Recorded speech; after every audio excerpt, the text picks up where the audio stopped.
Bacterias. Vamos a quitar esto de aquí.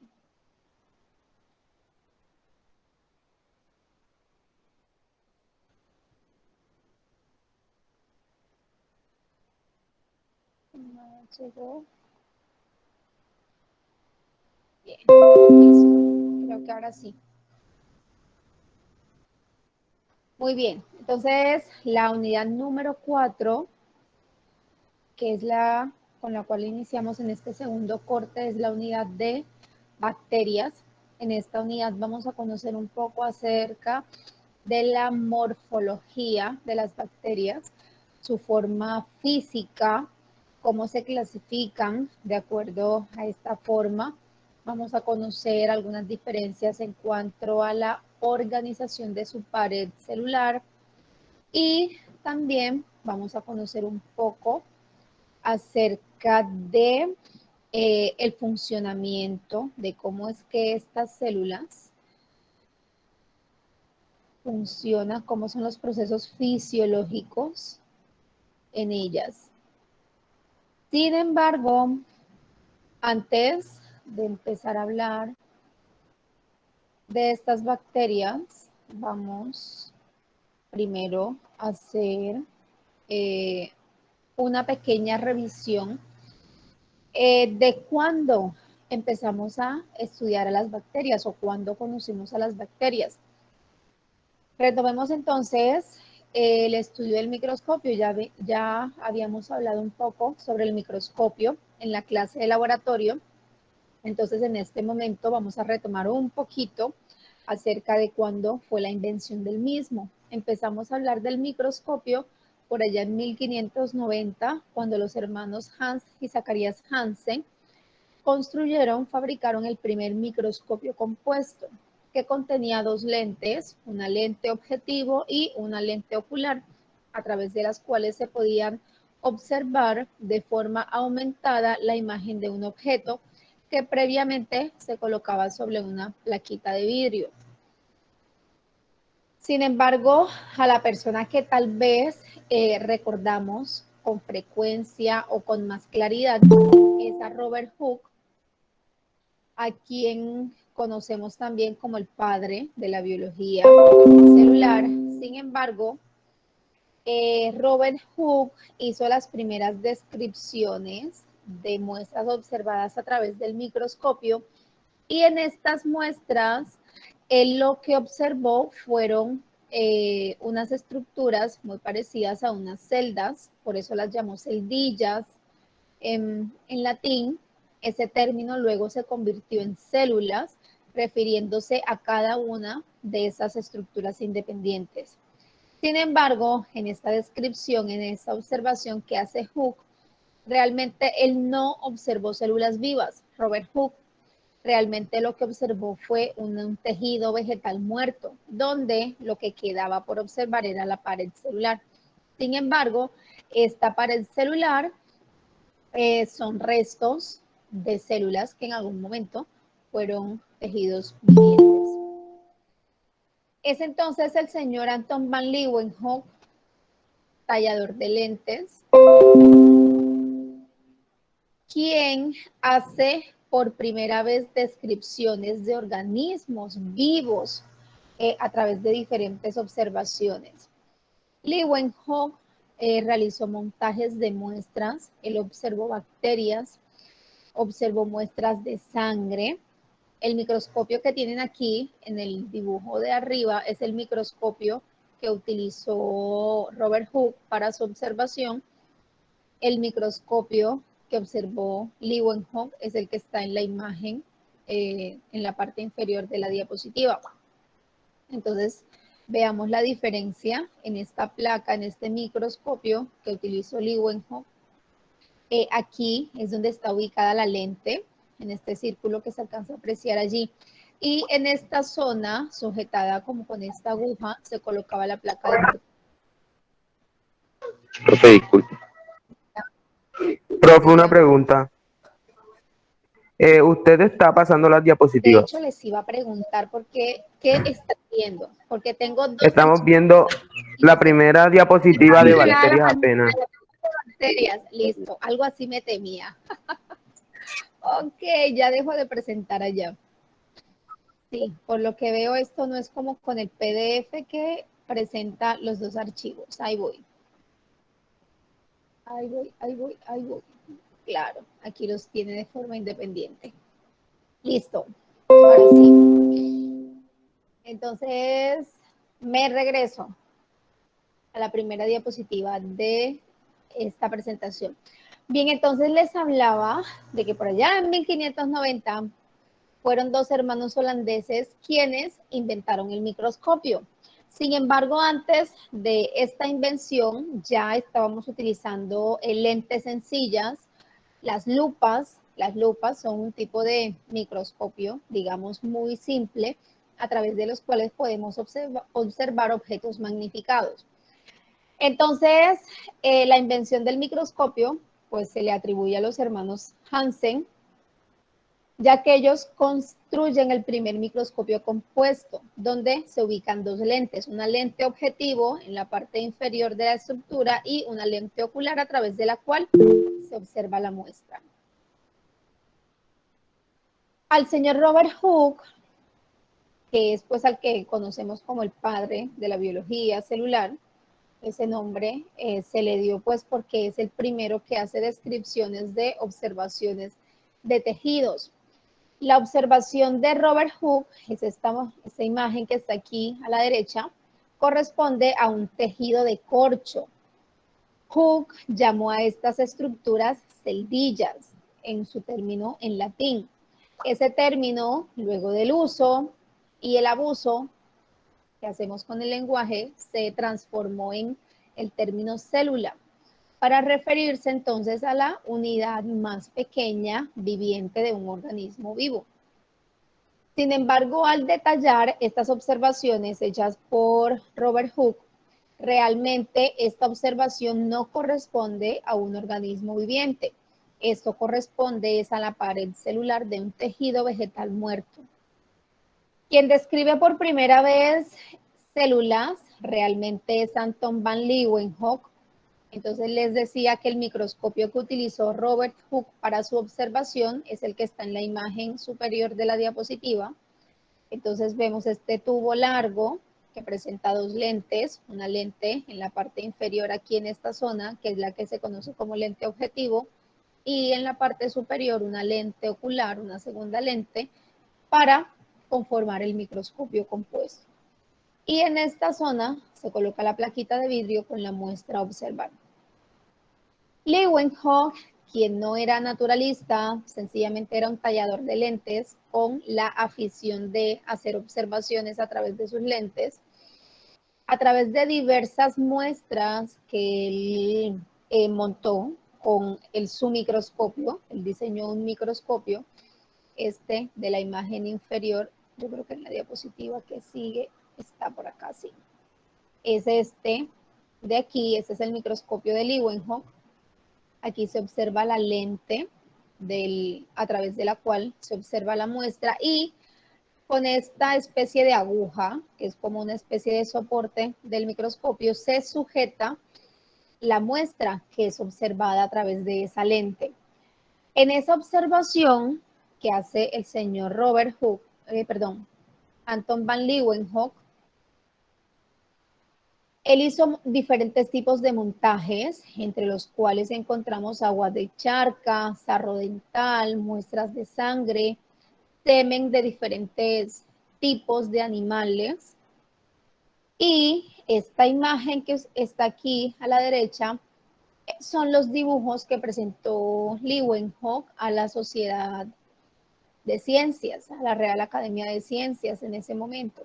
Entonces, si nosotros detallamos, si nosotros analizamos las observaciones que hizo Leeuwenhoek, estos son sus dibujos, que los podemos ver hoy a través de los museos. Entonces, miren que aquí tenemos bacterias. Entonces, Leeuwenhoek, podemos afirmar que Leeuwenhoek es la primera persona en observar bacterias. Aquí hay diferentes tipos de muestras. Estos son parásitos. Son gusanos planos. Estos son rotíferos Aquí incluso se alcanza a ver el aparato masticador, el pie de soporte. Esto es un molusco de una sola valva, un ostrácodo. Acá tenemos gusanos, diferentes formas de espermatozoides en diferentes especies animales. Y por acá tenemos hifas de hongos y diferentes tipos de tejidos que describió el señor Leeuwenhoek en su momento. Sin embargo, miren que estas observaciones datan aproximadamente como entre 1632 y 1723, el tiempo de vida de este señor. Pero miren realmente hasta cuándo se reconoce la importancia de las células para los organismos vivos. En este momento, en esta época, es una época donde todavía creemos en la teoría de la generación espontánea. Así que enfrentarnos a estas observaciones realmente, no son muy valoradas. Prácticamente unos 200 años después es donde realmente se le dio la importancia a estas observaciones y a estas descripciones realizadas por Leeuwenhoek. A partir de allí, entonces ya en el siglo XIX, cuando empezamos a mejorar la tecnología, empezamos a mejorar entonces los microscopios, empezamos entonces también a hacer observaciones en tejidos, empezamos a actualizar las técnicas de coloración, de fijación, los cortes para observar tejidos, tanto animales como vegetales, cada vez más delgados, cada vez más finos, y vamos obteniendo mejor detalle de ellos. Entonces, por allá en 1831, el señor Robert Brown, quien era botánico, empezó a hacer descripciones de tejidos animales. El señor Matthew Sladen, también por allá en el 1838, también botánico, de origen alemán, también empezó a hacer observaciones en tejidos vegetales. ¿Qué observaron ellos en esos diferentes tejidos? Que todos los tejidos vegetales, sea de hoja, de tallo, de raíz, de flor, de fruto o al interior de la semilla, todos esos tejidos están formados por células o al menos por productos que son secretados por células. Entonces, de esa forma es donde empezamos a darle importancia, el valor a la célula, porque entonces es cuando empezamos a afirmar que todos los organismos vivos, todas las plantas en este caso, están formados por células. Empezamos a hacer estudios a nivel de los embriones, a nivel de las plántulas, para determinar cómo es que se van diferenciando esas primeras células que están en esos tejidos primordiales y se van transformando en diferentes formas y tipos de tejido con diferentes funciones. Eso lleva entonces a estos dos señores a formular estos dos planteamientos que están aquí, están resaltados en azul. Dice, todas las plantas están formadas por células o productos secretados de células. Y el embrión de una planta proviene de una única célula. Este planteamiento ya nos empieza a decir que un organismo vivo complejo se origina a partir de una única célula y entonces a través de un proceso de diferenciación y de desarrollo, esa célula se divide muchas veces para formar los diferentes tejidos y luego esos diferentes tejidos se van diferenciando y van adoptando funciones diferenciadas, funciones distintas para cumplir cada una de las funciones específicas en los órganos vegetales. Estamos hablando de vegetales todavía. Bien, en Alemania también, más o menos para la misma época, pero ahora un zoólogo, Theodor Schwann, empieza a replicar estas observaciones, estas técnicas en tejidos animales. Entonces empezamos también a hacer cortes de los tejidos animales, de hueso, de músculo, de tejido nervioso, de los órganos internos, y empezamos a colorear, a describir cada uno de esos tejidos para mirar qué nos encontramos allí. A partir de esas observaciones, entonces empezamos también otra serie de planteamientos apoyados en las explicaciones que dieron los botánicos. Entonces empezamos a afirmar que tanto las plantas como los animales están formados por células, ¿sí? Entonces, todos los órganos, tanto en las plantas como en los animales, están formados por células. Además, Swan también propuso que todos los procesos biológicos, todos los procesos vitales de un organismo vivo ocurren al interior de sus células. Entonces aquí ya le estamos dando importancia a la célula como unidad funcional del organismo. Schleiden y Schwann, el botánico y el zoólogo, entonces propusieron a la ciencia, propusieron a la comunidad científica los siguientes postulados. Estos dos postulados, miren, esto fue por allá en el siglo XIX y se mantienen vigentes aún hasta el día de hoy. Estos dos postulados dicen que entonces la célula es la unidad estructural básica de todos los organismos vivos.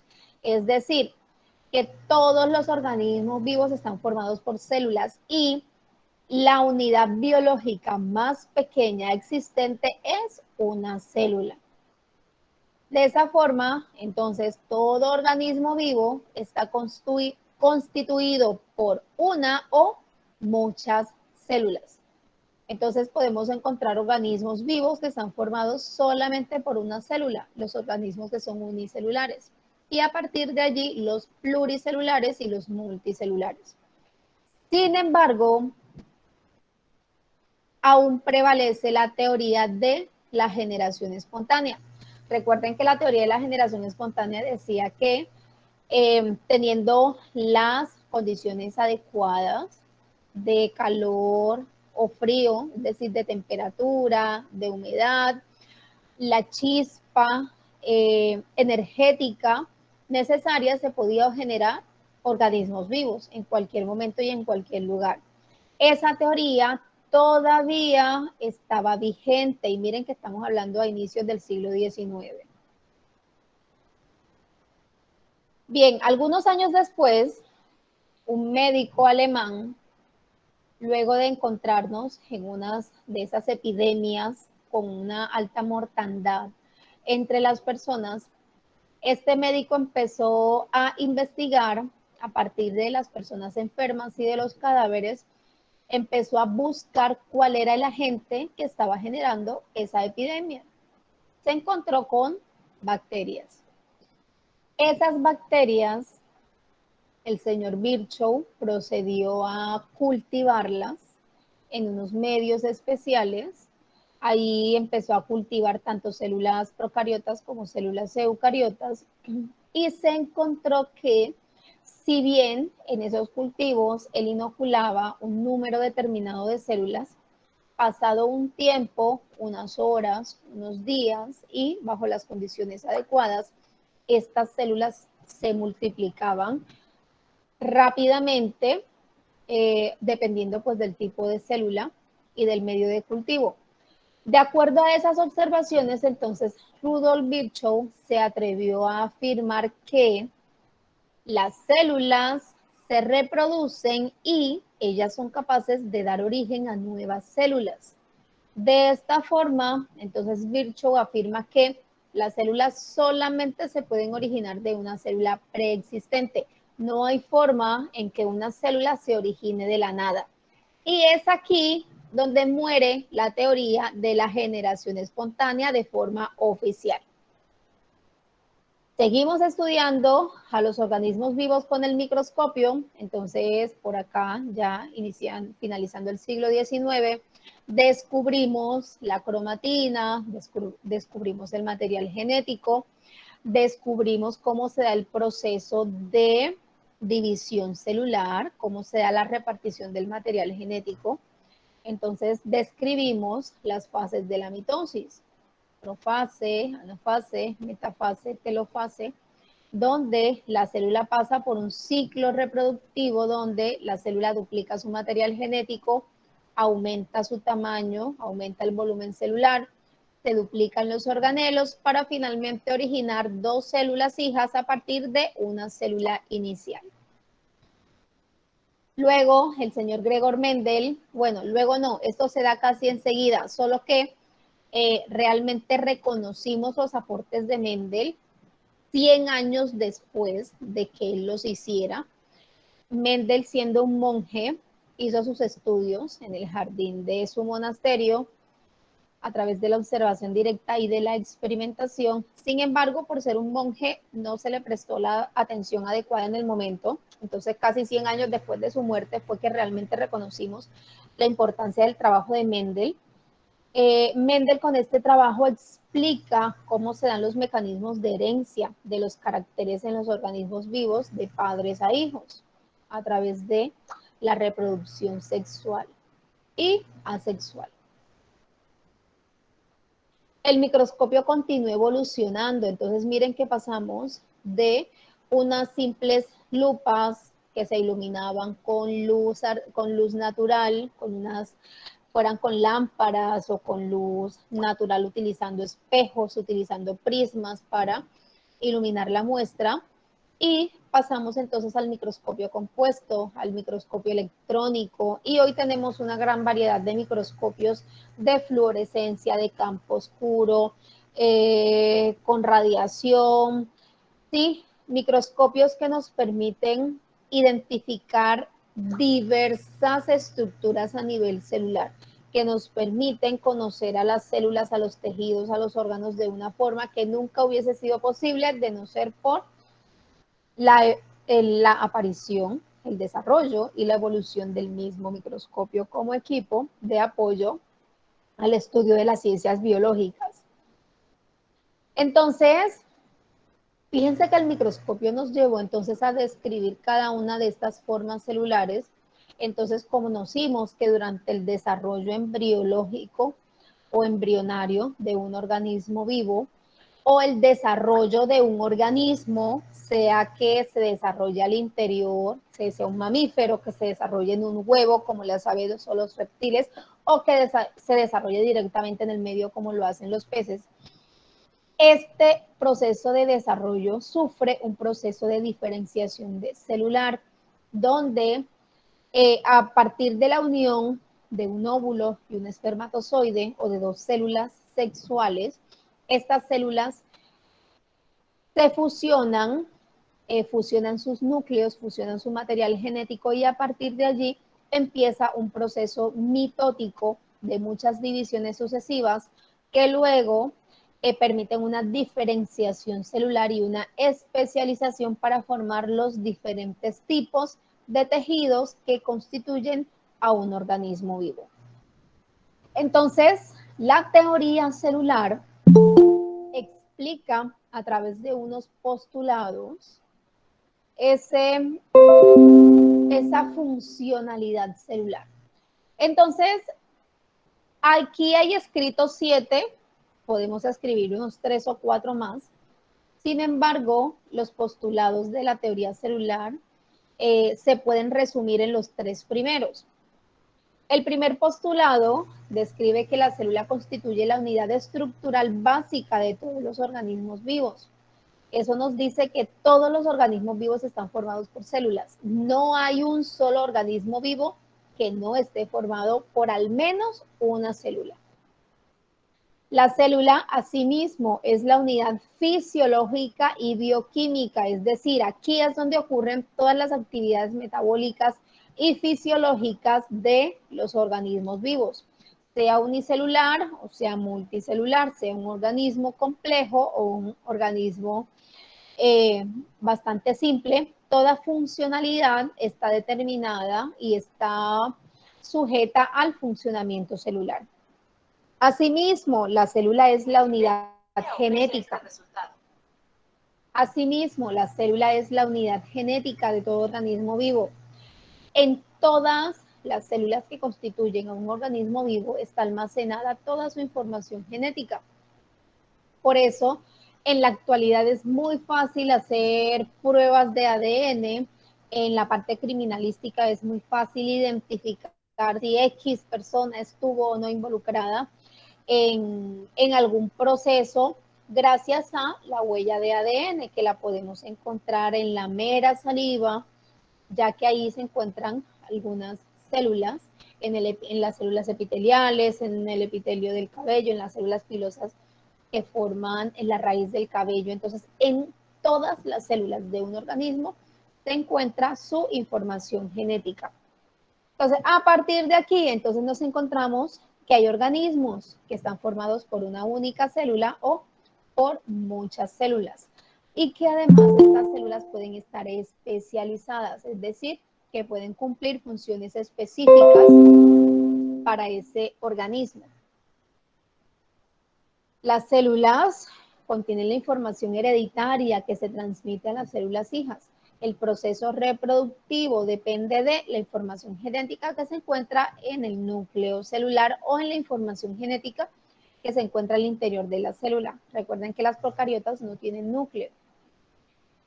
Todas las células son prácticamente idénticas en su composición química. Estamos hablando de que todas las células están formadas por carbohidratos, lípidos, proteínas, ácidos nucleicos.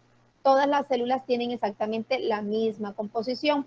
Varía en la identidad, el tipo de carbohidratos, el tipo de lípidos, el tipo de proteínas que se puedan presentar en ellos. Y pues toda la actividad que se deba o que se pueda presentar en estos organismos depende exclusivamente de las células que lo componen. Entonces, si hay algún tipo de alteración, si hay algún déficit, si hay un daño a nivel celular, ese daño se va a ver reflejado en el desarrollo, en la salud, en el metabolismo, en la fisiología del organismo. Entonces, describimos dos tipos básicos de células, las células bacterianas, a quienes conocemos como procariotas, y las células eucariotas.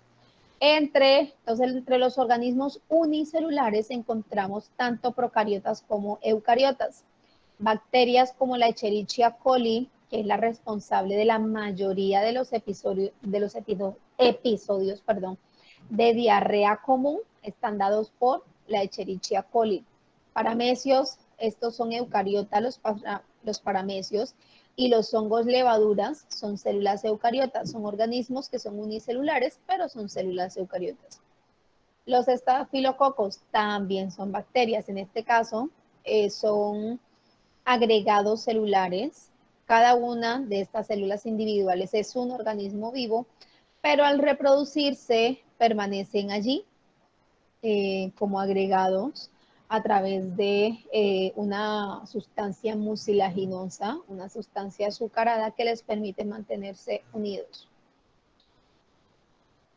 Entre las formas eucariotas que forman tejidos, entonces aquí tenemos los tejidos vegetales, aquí tenemos un tejido de hoja de elodea, una planta acuática, por aquí tenemos la epidermis de cebolla, un corte de papa, el corte de un tallo de apio. Por acá tenemos tejidos animales, entonces miren aquí células del epitelio bucal, el epitelio que recubre la boca, las mejillas, los labios, las encías. Bueno, entonces son estas células. Son bastante grandes, son redondeadas. Miren que se alcanza a apreciar el núcleo. Por acá tenemos células estriadas en el epitelio gástrico. Forman un estrato, son células que también son capaces de liberar sustancias de los jugos gástricos presentes en el estómago que van a ayudar a la digestión. Los eritrocitos, por acá tenemos neuronas. Entonces, miren que en las formas vegetales, las células, ya que poseen una pared celular, tienden a tener una forma bastante definida. Una forma que podemos decir que es poligonal. Son células que forman unos tejidos bastante rígidos. Mientras que las células en los tejidos animales son células que incluso algunas de ellas pueden modificar su forma. Los eritrocitos pueden modificar su forma para atravesar los músculos, los tejidos, los capilares en las venas. Las células del sistema inmunológico son capaces de atravesar cualquier grieta, cualquier espacio entre células para llegar al punto de interés. Entonces, básicamente podemos decir que las células tienen algunas propiedades básicas en las cuales podemos afirmar que, independientemente de si son eucariotas o procariotas, estas cumplen con estas propiedades. Entonces, son complejas y son organizadas. La complejidad está dada por todos los procesos físico-químicos que ocurren al interior y también al exterior de la célula. Son muchas las reacciones químicas que ocurren allí para generar energía, para fabricar moléculas, para fabricar proteínas, para mantener la estructura celular, la membrana, la pared, los flagelos, los cilios están presentes para garantizar que se dé el proceso de reproducción celular y se dé la separación del material genético de forma óptima, la reparación de los errores que puedan darse durante este proceso. Todas las células tienen un programa genético. Ese programa genético no es otra cosa que el ADN que se encuentra en el núcleo celular, y ese ADN se puede codificar para la síntesis de proteínas y para garantizar el perfecto funcionamiento celular. Todas las células son capaces de reproducirse, pero también son capaces de controlar esa reproducción si hay errores o si la célula es defectuosa. Todas las células son capaces de obtener y de utilizar energía. A esto es a lo que le llamamos metabolismo celular. Ese metabolismo celular no es otra cosa que reacciones químicas que ocurren a nivel celular. Las células también se ocupan de actividades mecánicas, de transporte y de movimiento. Son capaces de reaccionar a los estímulos químicos y físicos que puedan presentarse en el medio interno o externo. Son capaces de autorregularse. Entonces les decía que todas las células son capaces de reproducirse, pero también las células son capaces de inducir un proceso que se llama apoptosis, que consiste en el suicidio celular.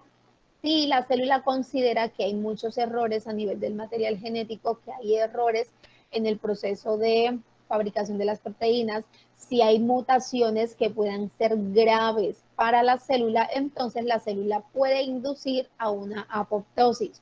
¿Qué pasa si la célula continúa en el ciclo de vida y no es capaz de adoptar esa apoptosis, no es capaz del suicidio celular? Estas células que son defectuosas por lo general terminan generando procesos de crecimiento acelerado y forman lo que conocemos como los tumores o crecimientos irregulares de tejido. Todas las células son capaces de evolucionar y esa evolución está dada por las mutaciones en el material genético, los procesos de adaptación a las condiciones ambientales y también a los procesos de selección natural. Entonces, básicamente, describimos dos grandes grupos de células. La célula procariota, donde encontramos a todas las bacterias, y las células eucariotas, donde encontramos a las células animales, las células vegetales, a los hongos y a los protistas. A todos ellos los encontramos aquí, en esta clasificación de célula eucariota. ¿En qué se diferencian estos dos grupos de células? Las células procariotas tienen una sola cadena de material genético, una sola cadena de ADN. Esa cadena de ADN es de forma circular y se encuentra en una región específica del citoplasma que se llama nucleoide. Estas células no presentan núcleo, no tienen membrana nuclear. En el citoplasma no presentan organelos que estén formados por membranas o que estén formando regiones aisladas al interior de la célula. Los únicos organelos que podemos encontrar aquí son los ribosomas, la cadena de ADN y algunas invaginaciones de la membrana celular que se conocen como mesosomas. Luego encontramos la membrana celular, la pared celular, Algunas células pueden presentar una cubierta exterior llamada cápside, algunas pueden ser completamente lisas o pueden presentar fimbrias o cerdas, que son una serie de pelos muy corticos que encontramos en toda la superficie de la membrana, o pueden presentar flagelos, flagelos que pueden estar ubicados todos en el mismo lugar o que pueden estar ubicados en toda la superficie o que pueden estar ubicados de forma opuesta. Mientras que en las células eucariotas encontramos una gran variedad de organelos, entre ellos el núcleo celular, que es donde se almacena el material genético. Unido a la membrana nuclear encontramos el retículo endoplasmático, que se divide en dos regiones. Retículo endoplasmático rugoso, la región que se encuentra más cercana al núcleo. Esta región se llama así porque presenta ribosomas y tiene una apariencia rugosa. Mientras que el retículo endoplasmático más externo es el mismo retículo, pero la región que está más alejada del núcleo no tiene ribosomas y se conoce como retículo endoplasmático liso. Seguido a él encontramos el aparato de Golgi, que es una red de sacos independientes apilados uno sobre el otro y que se comunican entre sí a través de vesículas. No se comunican de forma directa, sino que vesículas salen de un saco y se introducen en el siguiente hasta atravesar toda la red.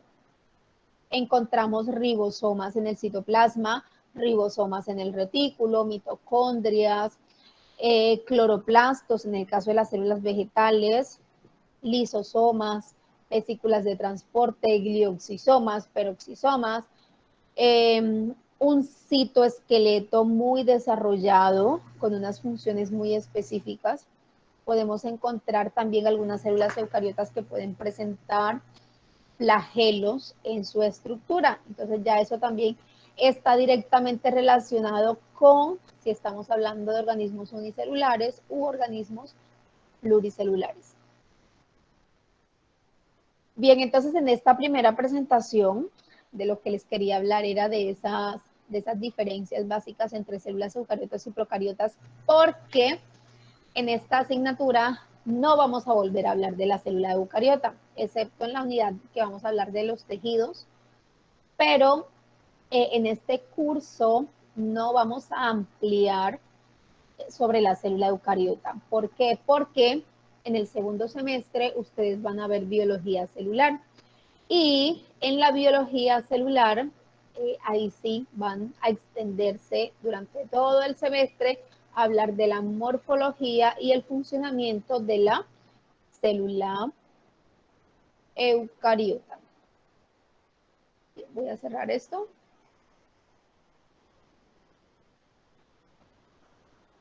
Y vamos a pasar a la otra presentación. ¿Listo? Entonces, ahora sí, hablemos de bacterias. Bien, entonces es imposible empezar a hablar de bacterias y no hablar de célula eucariota. Por eso empecé con la presentación anterior. Si vamos al árbol filogenético, si vamos a analizar el origen evolutivo de las células bacterianas, entonces aquí tenemos el árbol filogenético, sería este. Entonces en este árbol filogenético, entonces aquí está el ancestro común. Este ancestro común en algún momento de su historia evolutiva se diversificó en dos ramas principales, una de las cuales dio origen a las bacterias, al grupo llamado como bacteria. El otro grupo dio como origen a dos grupos, al grupo arquea y al grupo eucaria. Las arqueas también son bacterias. Las arqueas incluso son estas dos grandes familias que están aquí. Incluso se consideran que su linaje es mucho más antiguo que el de las bacterias actuales.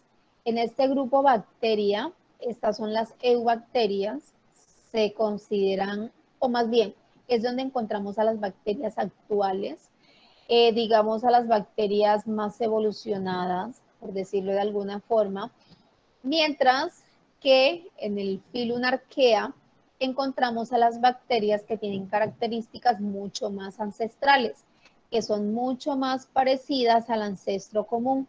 Sí, miren que en el proceso de diversificación, realmente ellas no están muy lejos del ancestro común, mientras que acá en las bacterias ocurrieron varios procesos de diversificación que dieron origen a los diferentes linajes. El tercer grupo es el grupo de las eucarias. En este grupo entonces encontramos a todas las células eucariotas, las células vegetales, los hongos, los animales y también a los protozoos. Los protozoos los encontramos por acá. En este árbol filogenético, aquí no los diferencian de estos tres reinos, sin embargo los protozoos los encontramos aquí. De hecho, el parásito de la malaria es un protozoario. Aquí este es otro protozoario. Entonces, las bacterias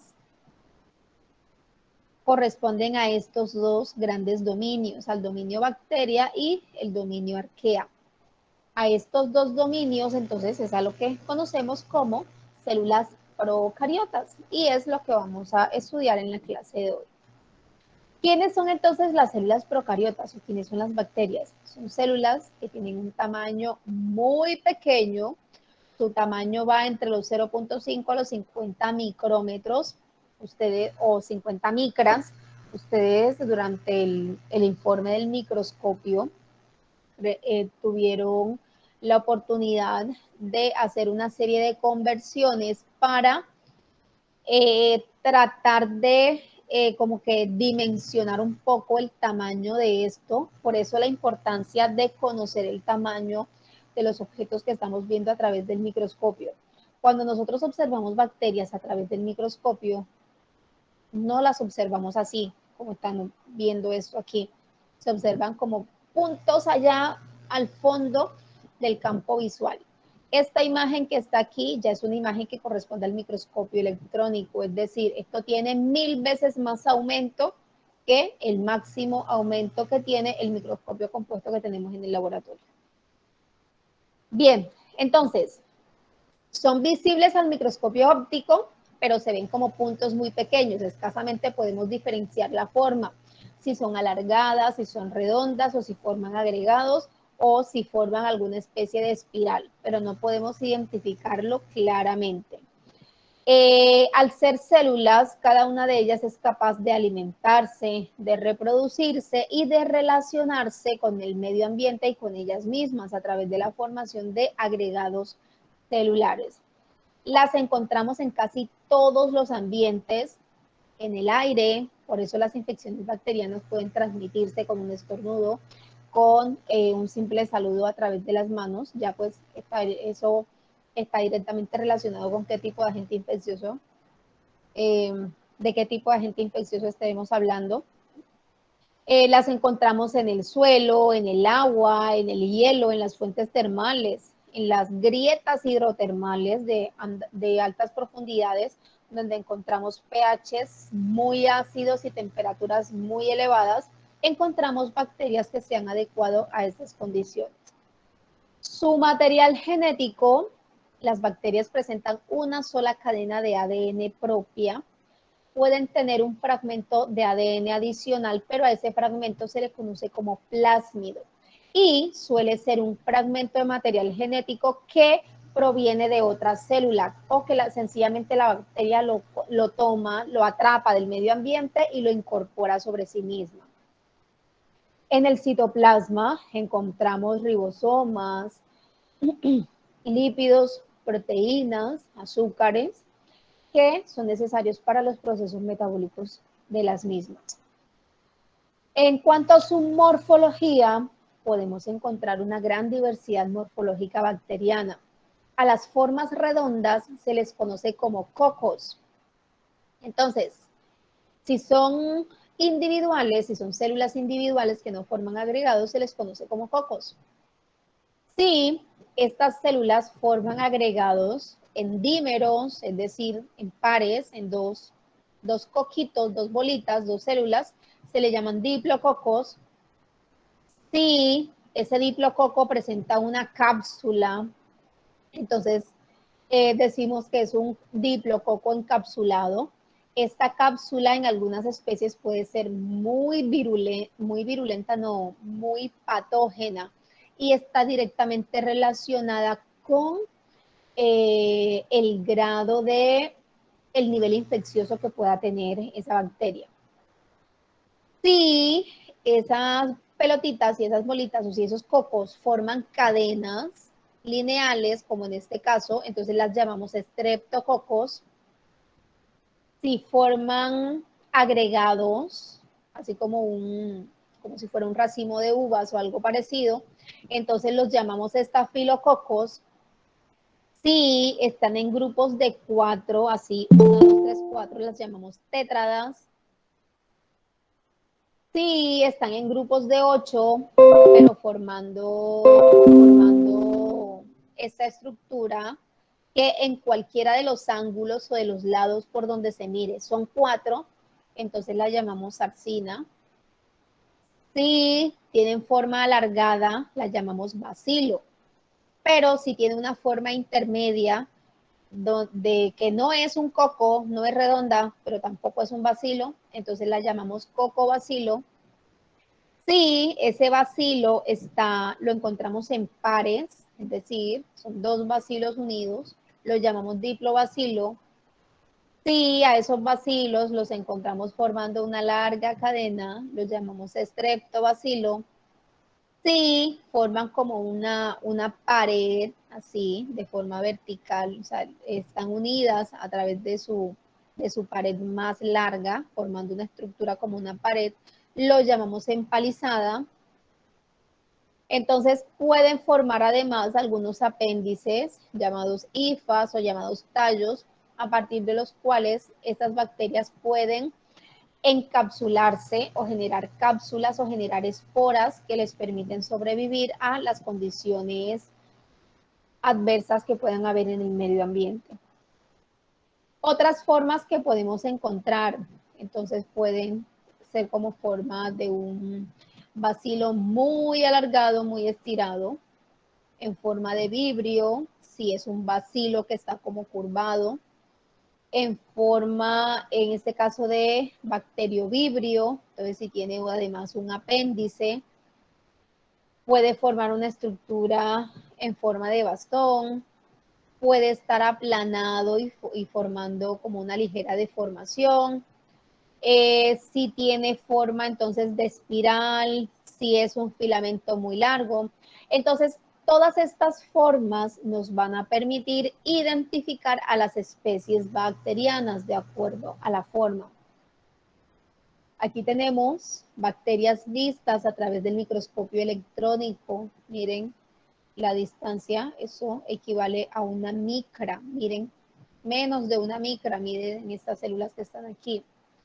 Podemos decir probablemente estos bacilos, los del medio son bacilos, tienen aproximadamente una longitud de una micra o menos. Aquí tenemos una bacteria en forma de espiral.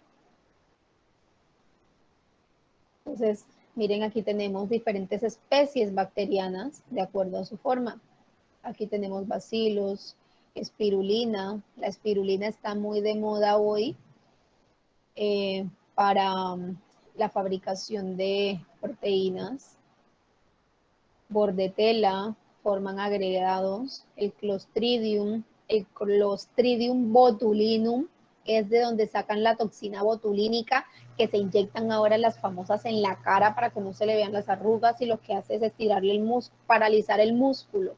El Botox lo que hace es una toxina que lo que hace es paralizar el músculo, y entonces pues ya estas mujeres que se inyectan la toxina, si se inyectan en el músculo facial, entonces ya se ríen y mueven la cara, pero el músculo no se mueve, entonces no se arruga, entonces no se ven las arrugas.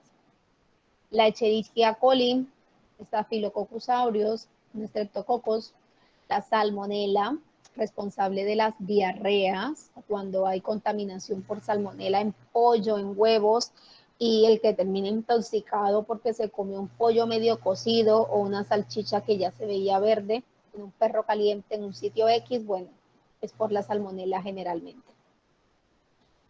En nuestro microscopio en el laboratorio, miren qué bonitas se veían aquí de grandotas, ¿ven? Se ven muy grandes, pero en el microscopio, en el laboratorio, nosotros las vemos así. Este es el máximo aumento, eso es con el objetivo de 100, es decir, 1000 veces de aumento tiene esto, y eso es lo máximo que nosotros logramos verlas en nuestro microscopio compuesto. Con el microscopio electrónico sí logramos tener esta maravilla de definición. Miren cómo se observan esas imágenes tan bonitas. Pero nosotros logramos observarlas de esta forma. Otra forma en la cual podemos identificar las especies bacterianas también está directamente relacionado con el metabolismo. Si fermentan los lácteos, si fermentan azúcares, si fermentan en ausencia de oxígeno o en presencia de oxígeno, si son anaerobias facultativas, anaerobias estrictas. En fin, hay una gran clasificación también que depende de la fisiología y del metabolismo celular. Bien, ahora revisemos la morfología. Vamos a hablar de la morfología bacteriana desde afuera hacia adentro. Entonces, desde afuera, probablemente lo primero que vamos a encontrar es una cápsula en aquellas bacterias que tienen cápsula. No todas tienen cápsula. Esta cápsula está formada por polímeros de azúcares unidos a aminoácidos. Su función es regular el intercambio de agua, iones y nutrientes para mantener la morfología bacteriana. Las células bacterianas se caracterizan porque, ya que ellas no tienen organelos en su citoplasma, no tienen organelos donde almacenar sustancias, todas las proteínas, los azúcares, los iones, los lípidos que necesita la célula para su funcionamiento están disueltos en su citoplasma. Eso hace que las células bacterianas sean hipertónicas, tengan una alta concentración con respecto al medio ambiente. Entonces, esta cápsula evita el exceso en la absorción de agua y evita que la célula se reviente por el exceso de agua. Luego nos encontramos entonces la pared bacteriana. Suele tener entre 50 y 100 angstrom. Miren que ya no estamos hablando de micras, estamos hablando de angstroms de grosor. Está presente en todas las bacterias excepto en los micoplasmas. Los micoplasmas son un tipo especial de bacterias que no tiene pared. Esta pared le permite entonces a estas células mantener la forma ante los cambios de presión osmótica, regular el paso de los iones y además le permite protegerse de los virus. Las eucariotas se protegen de infecciones generadas por hongos y por virus. En el caso de las bacterias deben protegerse de las infecciones por virus, porque son muy susceptibles a las infecciones virales. Esta pared le permite hacer resistencia a los antibióticos. Algunos antibióticos, su forma de combatir a las bacterias es precisamente destruir la pared celular para generar la ruptura por ósmosis.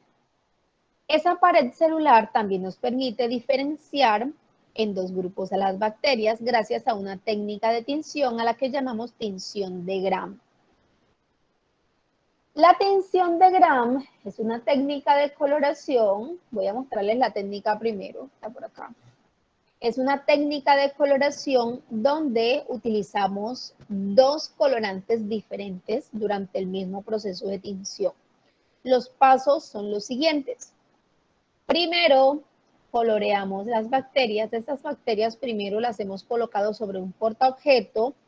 Se han dejado secar. Por lo general las secamos sobre la llama de un mechero. Luego de secarlas, de flamearlas a través de la llama del mechero, entonces las colocamos en un puente de coloración y las coloreamos.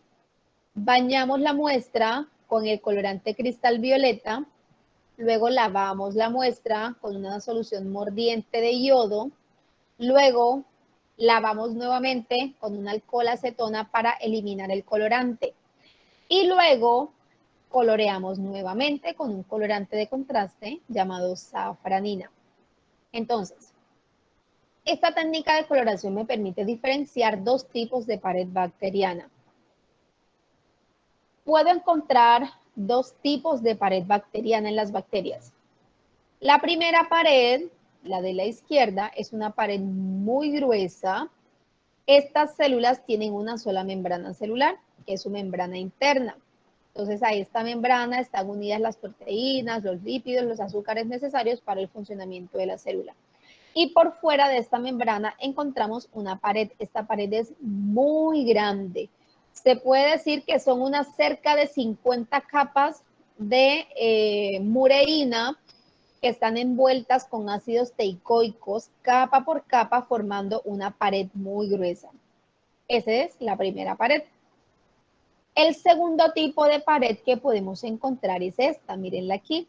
En esta célula de la derecha encontramos la membrana interna, donde encontramos a las proteínas y los azúcares de membrana.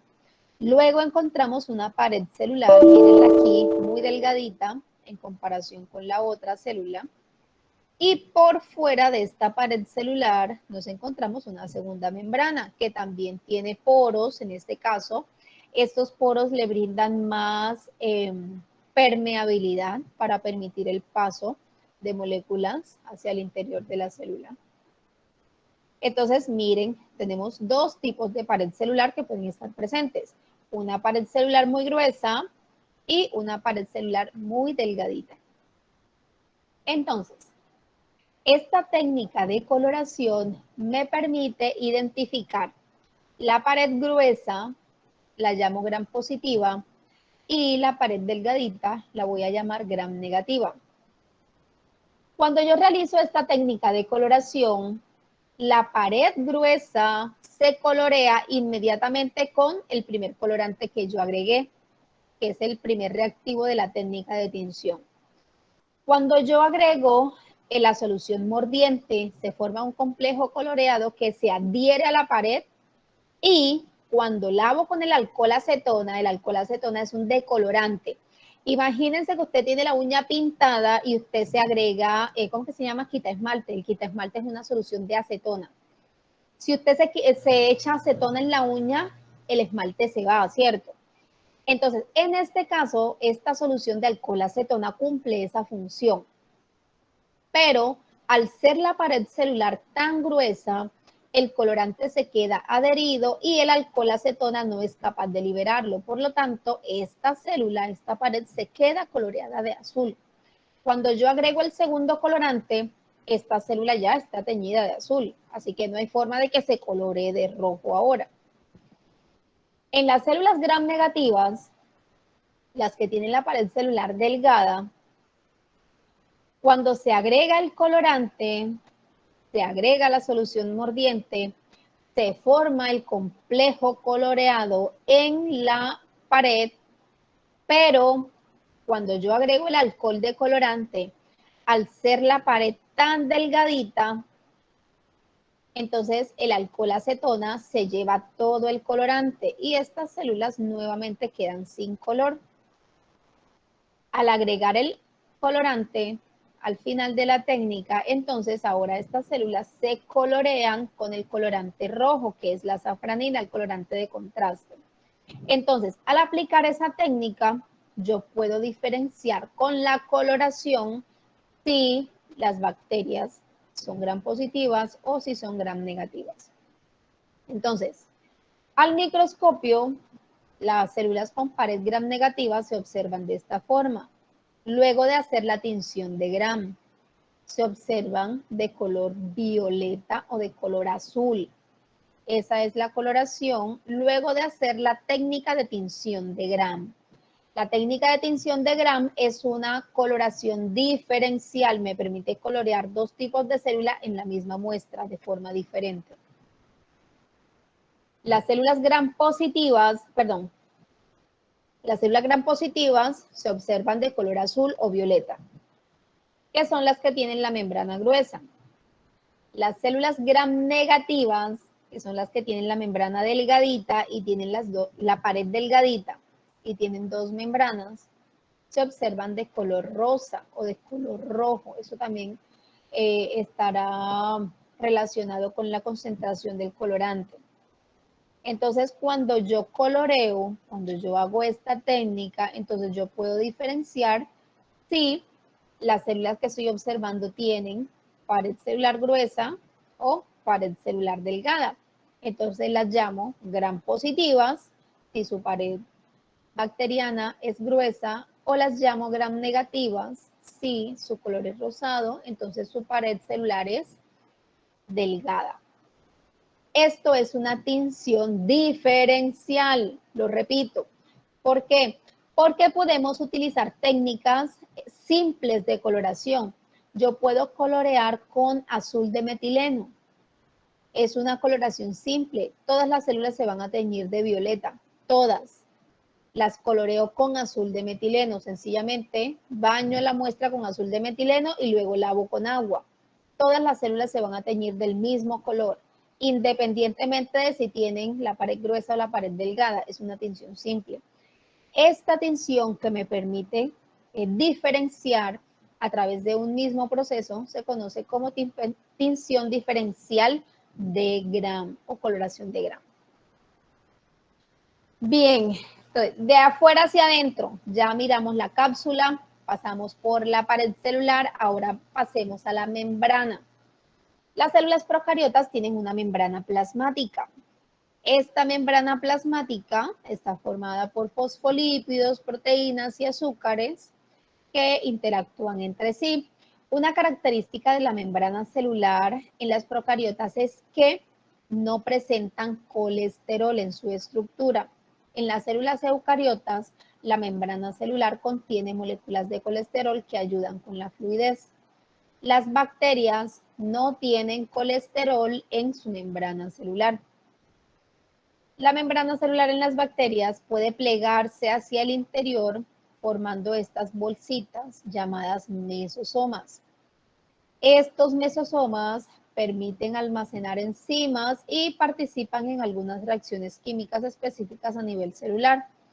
Se dice que también participan durante la reproducción celular, ayudan a separar el material genético hacia lados opuestos de la célula, para evitar que cuando se dé la división, las dos cadenas estén juntas. Entonces ayuda, este mesosoma se alarga y se une a la cadena vieja y se forma otro mesosoma que se une a la cadena nueva y de esa forma se van desplazando a polos opuestos hasta separar las dos cadenas durante la fisión binaria. En el citoplasma entonces hablamos de una disolución o una solución gelatinosa que contiene agua, proteínas, azúcares, donde se encuentran flotando los ribosomas, que son los únicos orgánulos que vamos a encontrar en la célula procariota. El material genético, la célula procariota presenta una sola molécula de ADN, una solita nada más. Esa molécula es circular, no está asociada a proteínas histonas. La célula bacteriana puede tener, en algunas ocasiones, no siempre, puede presentar un fragmento pequeño de ADN, al cual lo conocemos como plásmido. Este plásmido puede ser intercambiado entre bacterias, puede ser pasado de una bacteria a otra, pero eso no es un evento reproductivo, que les quede claro. Sencillamente es paso de material genético de una célula a otra. Pueden presentar algunas estructuras en la parte externa, que son como cientos de pelos muy delgaditos, que se conocen como pili. Esos pili participan en los procesos de identificación a nivel celular, nos permiten identificar células, puede que estén relacionados con los procesos de inmunología, con la patogenicidad de los grupos bacterianos, o incluso les permite unirse a las células entre sí. Algunas bacterias pueden generar un pili sexual. Ese pili sexual es un puente que comunica una bacteria con otra, a través del cual ellas pueden transferir material genético. Y les repito, eso no es una reproducción sexual. Las bacterias no tienen reproducción sexual. Pueden presentar flagelos, pueden presentar un único flagelo, pueden presentar varios flagelos ubicados en el mismo lugar, pueden presentar varios flagelos, pero ubicados en lugares opuestos o en distintos lugares de su pared celular. No poseen citoesqueleto, las células bacterianas, así que estos flagelos no están administrados por los movimientos internos de la célula, se mueven de forma independiente, cada uno de ellos se mueve de forma independiente en la bacteria. En cuanto a los procesos de nutrición, podemos clasificarlas en dos grupos, de acuerdo a la nutrición. Entonces podemos decir que aquellas bacterias que tienen nutrición autótrofa son aquellas que son capaces de sintetizar o de producir materia orgánica a partir de materia inorgánica y pueden generar energía. En este tipo de nutrición encontramos dos grupos principales de bacterias, que son las bacterias fotosintéticas o fotótrofas, que utilizan a la luz solar como fuente de energía. Estas bacterias pueden presentar pigmentos fotosintéticos, pero no tienen cloroplastos. Miren, esta imagen que está aquí en la esquina corresponde a bacterias de ese tipo. Ellas son verdes porque almacenan pigmento clorofila. La clorofila da este color verde, esta coloración verde, pero no tienen cloroplastos. Esos pigmentos están en el citoplasma de la célula, en cada una de ellas. Son muy importantes esas bacterias porque hacen parte del fitoplancton. Estas bacterias son muy importantes para la alimentación del zooplancton, son muy importantes en la producción de oxígeno en los ecosistemas acuáticos. Por el otro lado, nos encontramos a las bacterias quimiosintéticas o quimiótrofas. Esas bacterias utilizan como fuente de energía las reacciones químicas de oxidación-reducción. Aquí encontramos otros dos grupos. Las quimiolitótrofas, que son bacterias que utilizan compuestos químicos inorgánicos. Y las quimioorganótrofas utilizan compuestos orgánicos durante sus reacciones químicas para la fabricación de sus compuestos orgánicos nutricionales. Entonces, todas estas que les acabo de describir aquí son bacterias autótrofas, es decir, que fabrican la materia orgánica que necesitan para sus procesos biológicos, es decir, fabrican su propio alimento. Claro que no es alimento, esa frase está mal dicha, está mal escrita, pero nos enseñaron así. Entonces, no es que fabrican su propio alimento, fabrican la materia orgánica con la cual van a realizar sus procesos vitales. Bien, en el siguiente grupo encontramos a las bacterias heterótrofas. ¿Quiénes son estas? Estas son aquellas bacterias que utilizan materia orgánica como fuente de carbono. Entonces, ¿quiénes son esas bacterias? Son las bacterias que utilizan a otras células como fuente de carbono. Extraen la materia orgánica que necesitan para sus procesos biológicos de otras células. Entonces, aquí encontramos a las bacterias parásitas. Entonces, la mayoría de las bacterias que son patógenas que producen enfermedades las encontramos aquí. Aquí un ejemplo, la salmonela. Ya les dije que la salmonela es la principal fuente de episodios diarreicos por contaminación en la comida. Entonces, estas bacterias viven a costa de otros organismos vivos, a las cuales perjudican y sobre los cuales generan enfermedades. Encontramos las saprofíticas. Estas bacterias utilizan materia orgánica en descomposición. Entonces, estas son las bacterias que encontramos o más bien que son las encargadas de la descomposición de la materia orgánica, de la descomposición de los animales cuando se mueren, de las plantas cuando el tronco se cayó y se murió y se descompuso y se pudrió. Bueno, eso es efecto de bacterias saprofíticas.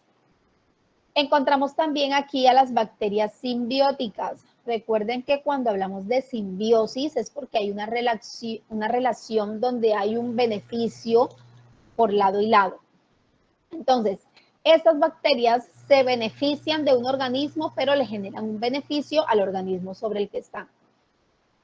Hablemos entonces del ser humano, o de todos los que nos alimentamos, de todos los organismos que se alimentan de otros, básicamente de todos los animales.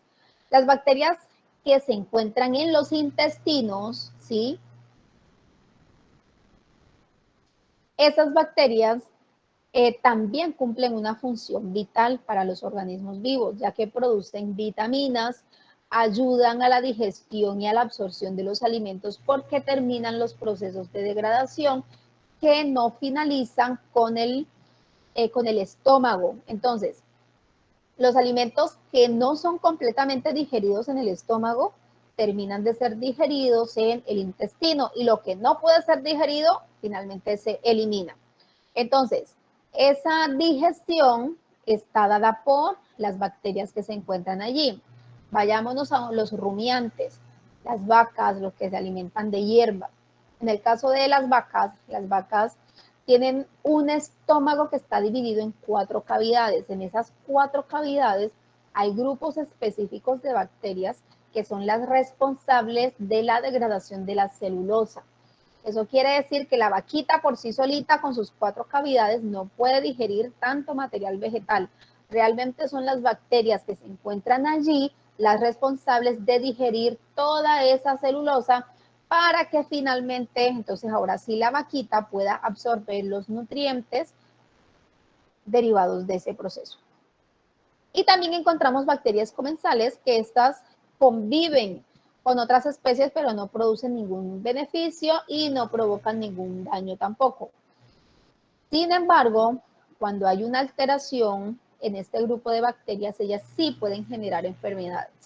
Por ejemplo, en el ser humano hay personas que tienden a automedicarse con mucha frecuencia. Toman antibiótico por un estornudo, entonces van y se compran una cefalexina, una moxicilina, una penicilina, porque es que ya me dio gripa y es una infección. Resulta que no siempre esos episodios son por bacterias, de hecho las gripas no las dan bacterias, así que es completamente erróneo automedicarse con antibióticos si usted tiene un resfriado, porque eso es por un virus, no por una bacteria. En fin, entonces lo que les quería decir era que el consumo excesivo de antibióticos puede eliminar a estas bacterias simbióticas y puede favorecer el aumento en la población de las bacterias comensales. La Escherichia coli es una bacteria que se encuentra de forma natural en los intestinos. Normalmente ella no produce daño, ella no produce diarrea, ella no produce alteraciones. Pero si usted llega a afectar la flora intestinal y aumenta la producción de esas bacterias de Escherichia coli, entonces sí se puede generar un episodio diarreico porque se está alterando la flora, bueno, la flora no, de hecho esto está mal, la microbiota intestinal, que es el término correcto. Se está alterando entonces la microbiota intestinal precisamente por el uso y el abuso de los antibióticos. Así que si ustedes son de esos chicos, los invito a que no consuman antibióticos sin que les sea recetado por un médico. Bien, otra clasificación está también directamente relacionada con el comportamiento de las bacterias en relación con el oxígeno. En la clase de laboratorio hablamos un poquito al respecto. Encontramos un grupo de bacterias a las que llamamos bacterias aerobias estrictas. Aerobio no quiere decir aire, quiere decir que necesitan oxígeno. Entonces, las bacterias aerobias estrictas quiere decir que tiene que haber presencia de grandes cantidades de oxígeno. Entonces, esas bacterias necesitan obligatoriamente la presencia del oxígeno para vivir. ¿Qué pasa si no hay oxígeno? Se mueren. Entonces, las aerobias, entre estas encontramos el Mycobacterium de la tuberculosis. Durante algún tiempo, Córdoba tuvo uno de los índices más altos de tuberculosis en el país. La tuberculosis se produce por una bacteria que se aloja en los pulmones. Es una enfermedad que es altamente contagiosa porque se contagia por contacto directo, por los estornudos, por un saludo de mano, por compartir platos, cucharas, vasos. Entonces, esta es una bacteria aerobia estricta. Se aloja en los pulmones. ¿Por qué en los pulmones? Porque en los pulmones es el lugar en el cuerpo donde hay las concentraciones más elevadas de oxígeno, puesto que ahí es donde se da el intercambio y la llegada a la captación del mismo. Entonces, ¿qué pasa si no hay oxígeno? Se mueren. Por otro lado, encontramos las anaerobias. Entonces, anaerobia sin oxígeno. Bacterias anaerobias estrictas. Estas bacterias necesitan la ausencia del oxígeno. En presencia de oxígeno, se mueren. En la clase de laboratorio les hablaba del Clostridium, la del tétanos. No, el Clostridium botulinum es el que produce la toxina botulínica, la que produce la parálisis, es un tipo de bacteria que no resiste el oxígeno. La bacteria que produce el tétano también es un Clostridium. En este caso, utilizamos entonces el agua oxigenada como desinfectante porque al liberarse grandes cantidades de oxígeno, estamos matando la bacteria y evitando una infección por tétanos. Y, por otro lado, encontramos las bacterias facultativas. Entonces, anaerobia es ausencia de oxígeno. Las anaerobias facultativas crecen mejor en ausencia de oxígeno, pero no se mueren si está presente, lo pueden tolerar en bajas concentraciones. Aquí encontramos las bacterias que viven en los intestinos, cumplen con esta condición. También están las aerobias, sin el ana, las aerobias facultativas. Estas crecen mejor en presencia de oxígeno, pero en ausencia o en bajas concentraciones pueden tolerarlo un poquito. Ahora, de acuerdo al metabolismo podemos encontrar entonces el metabolismo quimio heterótrofo. Estas utilizan compuestos orgánicos como fuente de carbono y utilizan oxígeno. Las quimioautótrofas utilizan dióxido de carbono como fuente de carbono y en este caso utilizan azufre o hierro como aceptor de electrones. Los fotoheterótrofos utilizan compuestos orgánicos como fuente de carbono y utilizan luz solar como fuente de energía. Y las fotoautótrofas utilizan dióxido de carbono como fuente de carbono y utilizan luz como fuente de energía y liberan oxígeno durante ese proceso. ¿Qué importancia tienen las bacterias para las comunidades biológicas? Tienen capacidad fermentadora y descomponedora. La fermentación y la descomposición de la materia orgánica contribuye a mejorar la absorción de nutrientes en los suelos, contribuye a la absorción de nutrientes en los animales, ya que las bacterias que se encuentran en el sistema digestivo en los intestinos ayudan a mejorar el proceso de absorción de nutrientes. Algunas de ellas pueden producir luz en los ecosistemas donde no hay luz natural. Algunas bacterias pueden generar luz en estos ecosistemas, lo cual es favorecedor para los depredadores y también para las presas. Favorece la formación de depósitos de hierro y manganeso, ya que bacterias son las directamente responsables de la fijación de esos elementos en los suelos. Contribuyen directamente a la composición del suelo, ya que ellas favorecen la liberación del nitrógeno, del fósforo, de los nutrientes que encontramos en el suelo y que luego son reabsorbidos por las plantas. Estos procesos de fijación de nutrientes, si las bacterias no participan, no se pueden transformar estos elementos y no pueden ser absorbidos por las plantas. Y además, algunas de ellas pueden realizar fotosíntesis, lo cual contribuye a la producción de oxígeno en los ecosistemas. En cuanto a los mecanismos de reproducción, las bacterias se reproducen a través de un mecanismo que se llama fisión binaria. Este es un proceso que dura aproximadamente unos 20 minutos. Eso quiere decir que las bacterias se pueden reproducir de forma constante y unas cuantas horas pueden producirse miles de bacterias a través de este proceso. Este proceso inicia con una célula que tiene un cromosoma propio. Ese cromosoma propio, esa cadena de ADN, se replica para formar una cadena igualita, una copia de sí misma. La membrana celular forma un mesosoma. Ese mesosoma se une a las dos cadenas. Entonces son dos mesosomas que se forman. Cada uno se une a una de las dos cadenas de material genético. Ese mesosoma se desplaza en la membrana celular hacia polos opuestos. Ambos mesosomas se mueven a polos opuestos de la célula, llevándose con ellos las dos cadenas de material genético.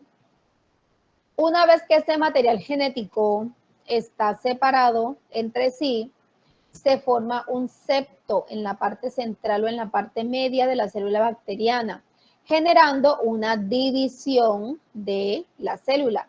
Este septo de separación o este septo de división es lo que finalmente va a dar como resultado a las células hijas. Esta pared celular en aquellas células que son individuales, en esos grupos de células que son individuales, se termina separando también la pared celular por acción de algunas enzimas que provienen del citoplasma celular. En las células que forman agregados, es decir, en aquellos grupos donde ustedes ven que se forman los estafilococos, los estreptococos o los estreptobacilos, que es donde se quedan las células pegaditas formando cadenas o formando aglomeraciones un poco más grandes. Estas células, la pared celular se separa completamente porque son células independientes, pero las células permanecen unidas entre sí a través de una sustancia mucilaginosa, a través de una sustancia gelatinosa que les permite permanecer unidas entre ellas, pero ojo que esos son agregados celulares, eso no es formación de tejidos. Las células bacterianas no forman tejidos. Ahora, si lo vemos en muñequitos de forma más específica, entonces aquí tenemos la célula, aquí tenemos el cromosoma de la bacteria, aquí se inicia el proceso de replicación del material genético, se genera el mesosoma que se une a la cadena antigua y el mesosoma que se une a la cadena nueva. A medida que se va dando el proceso de replicación y se va generando la cadena complementaria nueva para las cadenas viejas, el ADN se va separando. Una vez que tenemos las dos cadenas de material genético copiadas, totalmente independientes entre sí, entonces se genera el movimiento de los mesosomas hacia polos opuestos de la célula, para garantizar que cuando la célula se divida, las dos cadenas de material genético van a estar separados entre sí. De esa forma se garantiza que cada célula bacteriana que se va a generar a través de este proceso va a contener una sola copia del material genético. Cualquier cadena adicional que podamos encontrar en el citoplasma celular que no hace parte de la cadena original de la célula, a ese fragmento de material genético se le conoce como plásmido. Y por lo general, ese fragmento de ADN fue captado del medio ambiente o fue adquirido por la célula proveniendo de otra célula. En ese sentido, en las células bacterianas ocurre un proceso, llamémosle proceso, no fenómeno, es un proceso, que se llama transferencia horizontal de genes. A este proceso, algunos les llaman como fenómenos parasexuales. Desde que les hablé del pili por allá arriba, cuando estaba en la diapositiva de la morfología bacteriana, que les hablé del pili, les decía que estos pilis pueden participar en la transferencia de genes entre células, pero ojo, que eso no es una reproducción sexual. Entonces, se les llama parasexuales porque parecen, para es de que se parecen sexuales, pero no lo son. Estos procesos de transferencia de genes contribuyen a la variabilidad genética, pero no conllevan a la formación de células nuevas. Estos procesos pueden conllevar a que la célula adquiera nuevas propiedades. Si alguna vez han escuchado hablar de que las bacterias se están haciendo resistentes a los antibióticos, si alguna vez han conocido a alguna persona o han tenido algún pariente o sencillamente han visto una historia donde alguna persona sufre de una infección bacteriana, pero resulta que esa bacteria tiene resistencia y ningún antibiótico le sirve, bueno, esa es una propiedad que por lo general es adquirida por alguna bacteria y esa propiedad se adquiere a través de la adquisición de material genético externo. Estos procesos se pueden dar a través de 3 mecanismos. El primero se llama transformación. En este proceso hay una intervención de 2 células. En este caso, una célula muere. Al morir esa célula, se degrada la pared, la membrana, ese material genético queda expuesto en el medio ambiente y una célula receptora puede captar ese material genético a su interior. Entonces miren que no es reproducción sexual. La siguiente forma es a través de la transducción. En este proceso participa un virus. Es decir, un virus inyecta su material genético a la bacteria, entonces la bacteria adquiere un material genético proveniente de un virus. El tercer mecanismo se llama conjugación. En la conjugación participan 2 bacterias vivas, donde una célula le pasa un fragmento de material genético a una célula receptora a través de un pili sexual, a través de un canal. Visto con muñequitos es lo siguiente. Aquí entonces el proceso de transformación.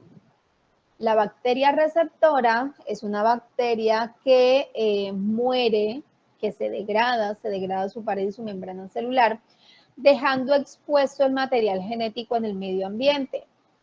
Recuerden que el ADN es una molécula que es muy susceptible a los cambios ambientales, así que se degrada con mucha rapidez. Por eso aquí lo que vemos son fragmentos, no vemos el cromosoma completo. Entonces, una célula bacteriana puede incorporar a través de una invaginación, a través de una fagocitosis, la célula toma uno de estos fragmentos y lo incorpora en el interior.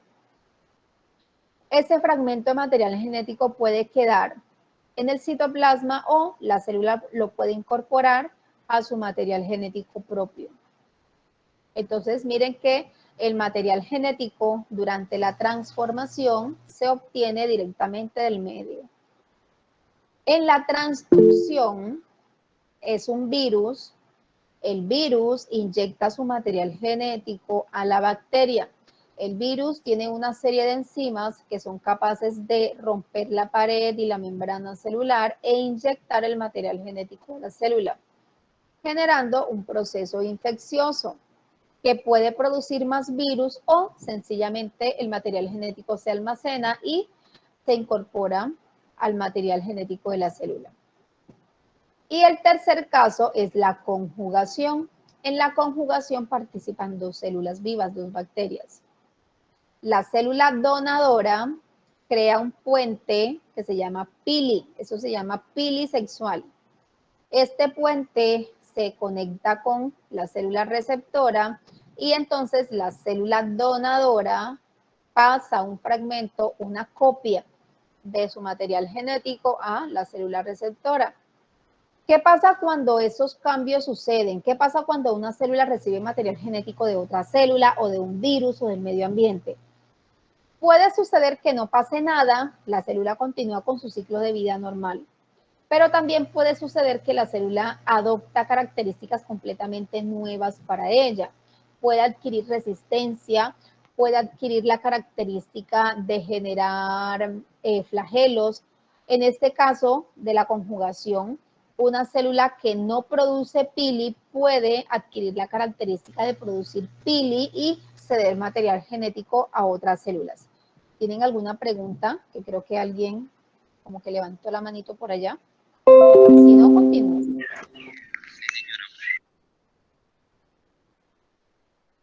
Diga.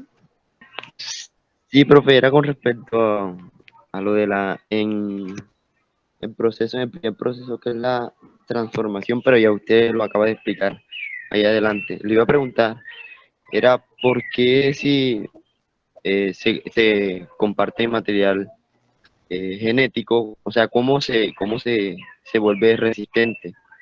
Ok. Y usted ya me lo...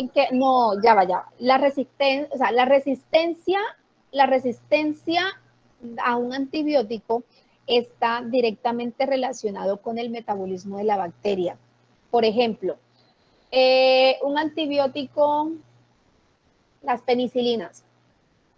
Las penicilinas actúan sobre la pared celular de la bacteria. Entonces, ¿qué hace la penicilina? La penicilina evita que durante la reproducción celular, me voy a ir a la diapositiva de la reproducción aquí, la penicilina evita que durante la reproducción celular la bacteria logre fabricar el péptido glucano para sintetizar la nueva pared de las células hijas, ¿sí? Entonces, ¿qué pasa si no se completa esta pared celular que está aquí? La célula se va a separar, de todas maneras la célula se va a separar, pero al no cerrarse la pared celular, la célula bacteriana va a absorber mucha agua. Al absorber mucha agua, la célula bacteriana se va a romper y de esa forma muere. Eso es lo que hacen las penicilinas. Entonces, ahora, vámonos a estos mecanismos de captación de material genético. ¿Qué pasaría si en este fragmento de ADN, sea cualquiera de las tres formas, en este fragmento de ADN que la célula captó nuevo, en este fragmento de ADN se codifica que la célula modifica los mecanismos de unión de la pared celular? ¿Sí? Fíjense que es un proceso enzimático. Entonces, al la célula modificar esa enzima o ese mecanismo de unión, entonces la penicilina ya no reconoce este mecanismo y por lo tanto ya no puede evitar que la célula complete la unión. Entonces, los mecanismos de resistencia a los antibióticos lo que hacen es que, esos mecanismos no cambian. Quien cambia es la célula. Si la célula cambia el mecanismo que reconoce el antibiótico, entonces ahora el antibiótico ya no puede actuar. A ver, dicho de una forma menos complicada y más fácil. En su familia, ustedes son 5 personas y los 5 tienen llave de la casa. Resulta que un día cualquiera, uno de ustedes se le dio por cambiar y cambió la cerradura. La casa es igualita, o uno se mudó, se fueron a estudiar, 5 años después todos regresaron y resulta que a uno de ustedes la llave, digamos, se le desgastó, una de las punticas de la llave se le desgastó. Resulta que para esa persona ya esa llave es diferente, entonces esa llave ya no puede entrar a la cerradura sigue siendo igualita, pero el haber cambiado un solo mecanismo hace que ya esa llave no pueda actuar ahí. Entonces, en estos mecanismos de resistencia a los antibióticos, basta con que una solita célula. Imagínense que una infección bacteriana está dada por millones de células, ¿sí? Usted se toma el antibiótico y esas millones de células se mueren por la acción del antibiótico.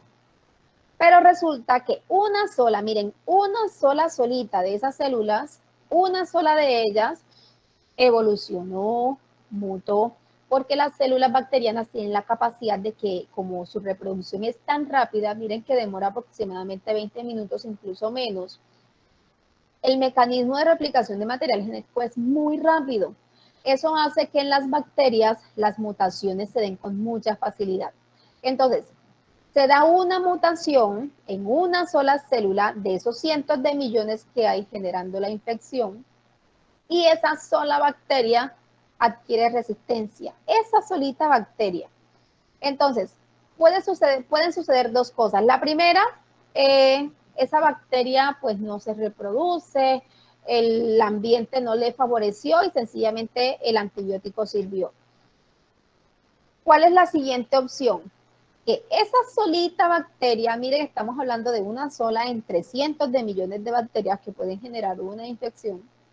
Esa solita bacteria, como no reacciona frente a ese antibiótico, esa solita bacteria puede retomar la infección. Entonces ya esa bacteria y todas las que se produzcan a partir de ella van a ser resistentes. Y eso es lo que está pasando en la actualidad. Como las bacterias se reproducen tan rápido y las personas, si les da una gripa, tengo fiebre, me tomo una amoxicilina. Me rasca la pierna y tengo un brote en el muslo y lo tengo rojo, voy y me compro una cefradina. Me salió entonces un muñero en la mano, en el pie, entonces voy y me compro otro antibiótico. El uso indiscriminado de los antibióticos va haciendo que las poblaciones susceptibles desaparezcan y se queden las poblaciones bacterianas que pueden generar resistencia. Por eso muchas de las enfermedades que ya hoy teníamos controladas están apareciendo con las formas resistentes. Estamos hablando de formas de tuberculosis resistente, estamos hablando de infecciones de transmisión sexual como sífilis y gonorrea resistentes, estamos hablando de infecciones que son resistentes a los antibióticos más fuertes, estamos hablando de infecciones que resisten a los antibióticos utilizados en los quirófanos. Entonces, chicos, eso es evolución.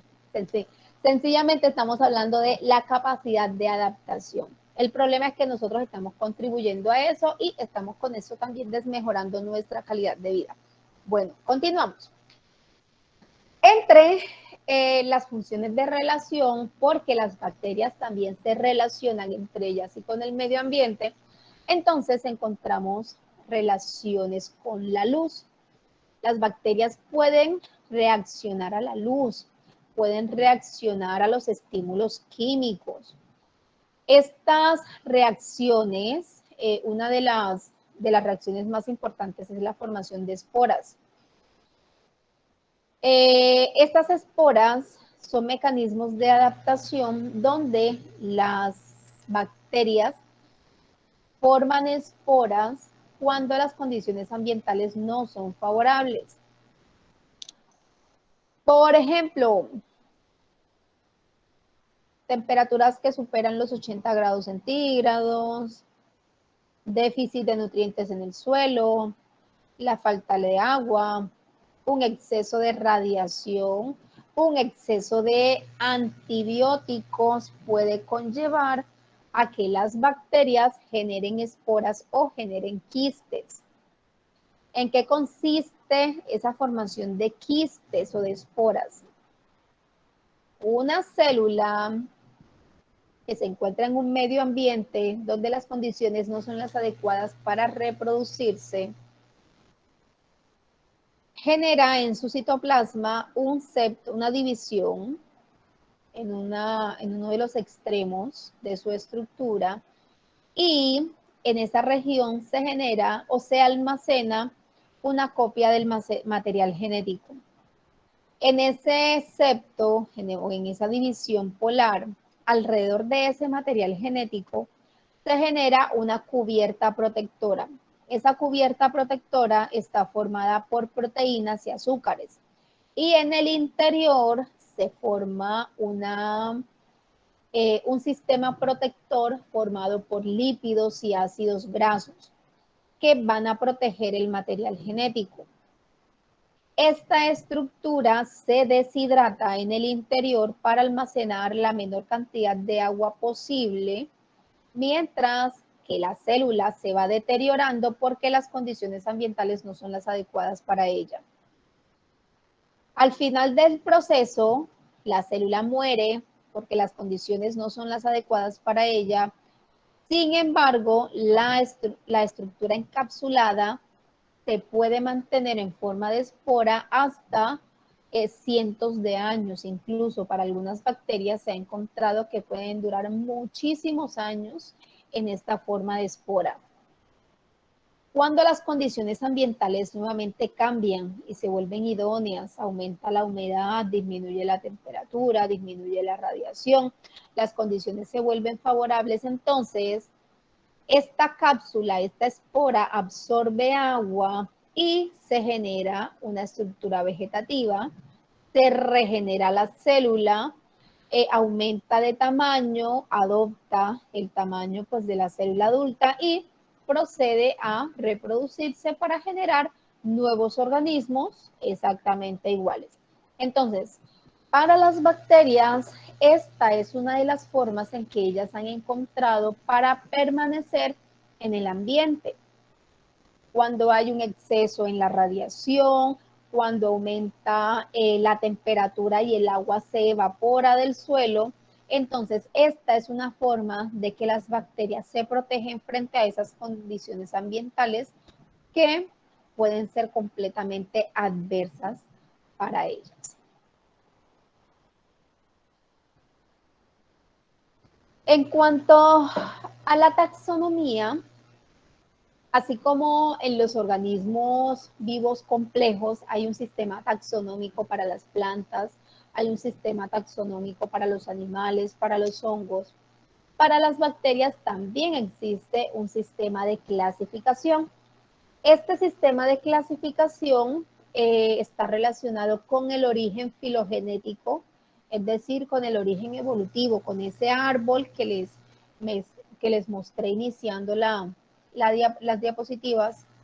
Esta clasificación está directamente relacionada con ese origen biológico. Entonces, las arqueobacterias, llamadas también como las arquea, son un grupo de bacterias que está separado del otro grupo bacteriano.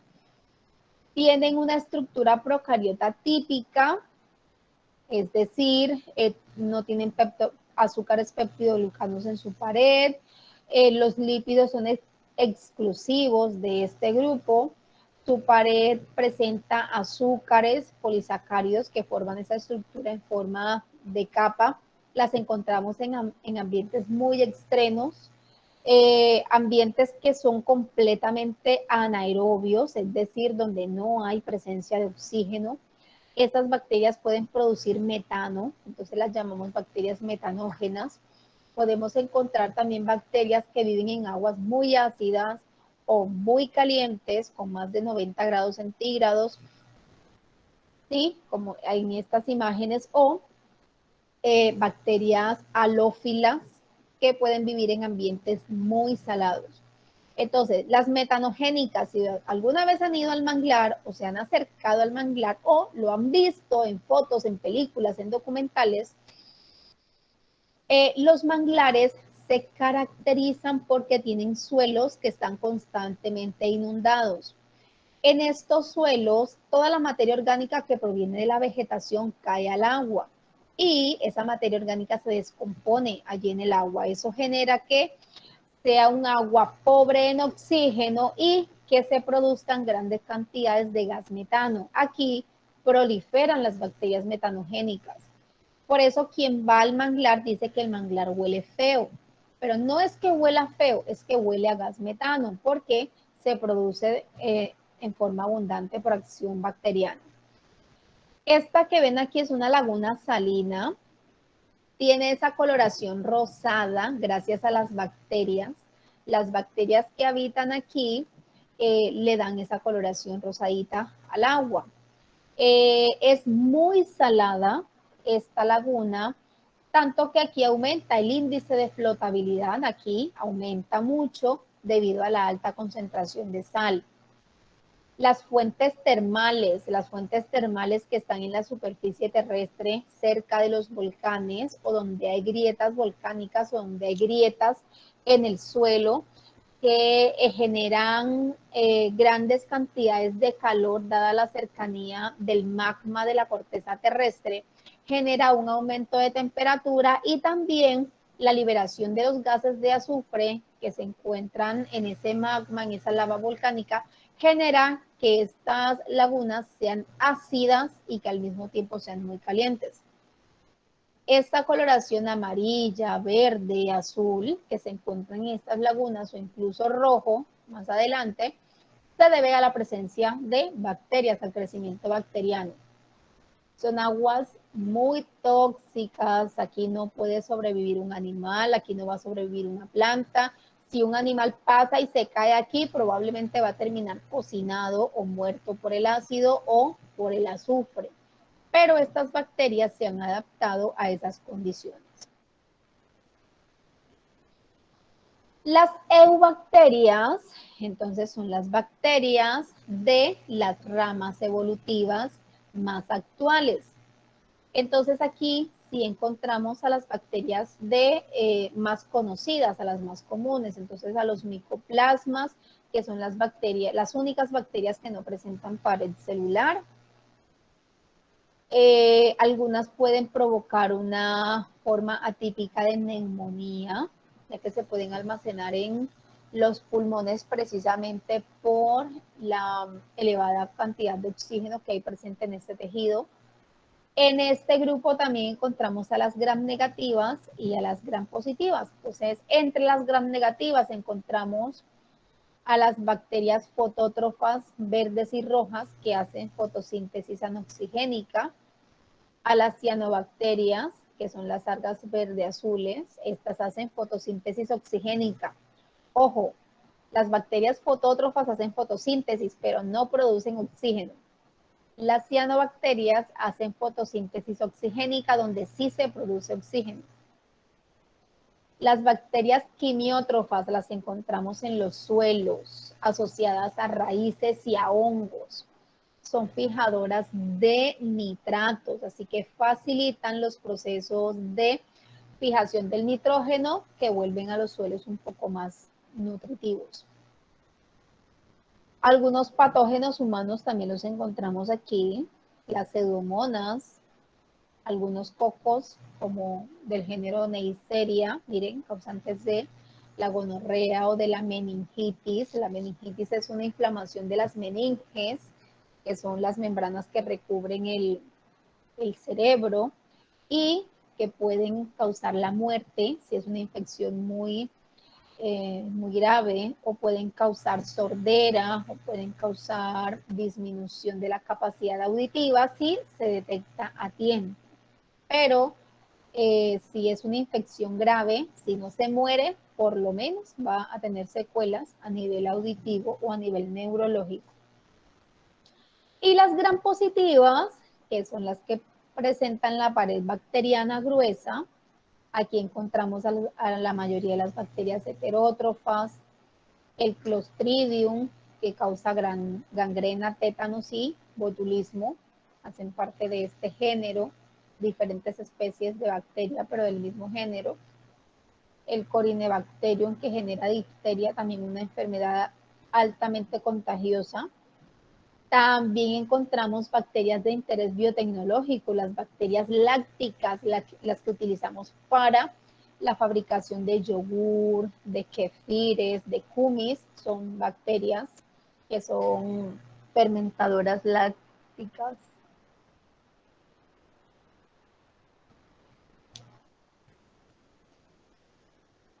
Las micobacterias, que presentan una capa de ceras en la pared bacteriana, esta capa de cera las hace resistente a los antibióticos precisamente porque esa pared evita que el antibiótico entre directamente al interior de la bacteria y pueda pues ejecutar su labor de antibiótico. Y si le sumamos la característica de la resistencia a los antibióticos, entonces la tuberculosis es una enfermedad que, si bien puede ser tratada, si se diagnostica a tiempo, tiene una alta tasa de mortalidad debido precisamente al difícil tratamiento de este tipo de bacteria. Ahí se acabó. Esa no la miren porque esa ya hace parte de la actividad que van a hacer. Bien, preguntas, chicos, acerca de esta clase. O se fueron a dormir y me dejaron hablando sola, como cosa rara.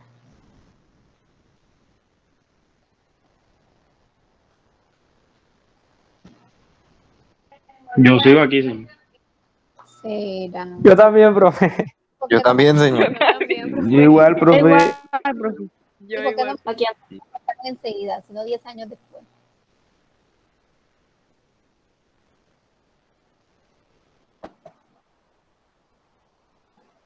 Bien, suspendo grabación, porque ya son casi 3 horas.